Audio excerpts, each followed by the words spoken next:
Buenos Aires উঠে এসেছে ঢাকা বিশ্ববিদ্যালয়ের টিএসসির রাজু ভাস্কর্যে। মেসি নেই, কিন্তু আশেপাশে এত এত নীল সাদা জার্সি যা মেসির কথাই বলছে। লিওনেল মেসির ৩৯তম জন্মদিন আজ। আয়োজকরা বলছেন জন্মদিন ঘিরে দূর থেকেই মেসির প্রতি ভালোবাসা প্রকাশের উদ্দেশ্যে এই আয়োজন।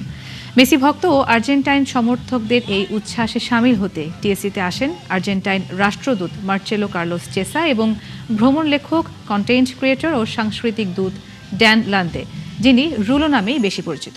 একজন আর্জেন্টিনা ফ্যান হিসেবে আজকে আমরা ঢাকা বিশ্ববিদ্যালয়ের শিক্ষার্থীবৃন্দ মিলে এখানে একটা আয়োজন করতে এসেছি। সেটা হচ্ছে একটা ফ্ল্যাশ মব। এটা মেসিকে আমাদের পক্ষ থেকে আমাদের মতো করে জন্মদিনের জন্য একটা উপহার।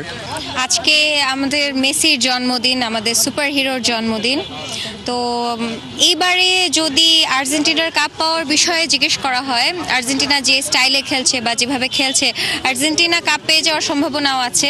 Messi is like a good news for Argentina. যে মেসি আছে, everyone is very much relaxed যে না, এই ম্যাচ জিততে যাইতেছি আমরা, এরকম একটা শুরু থেকে একটা প্রি কনসেপশন থাকে।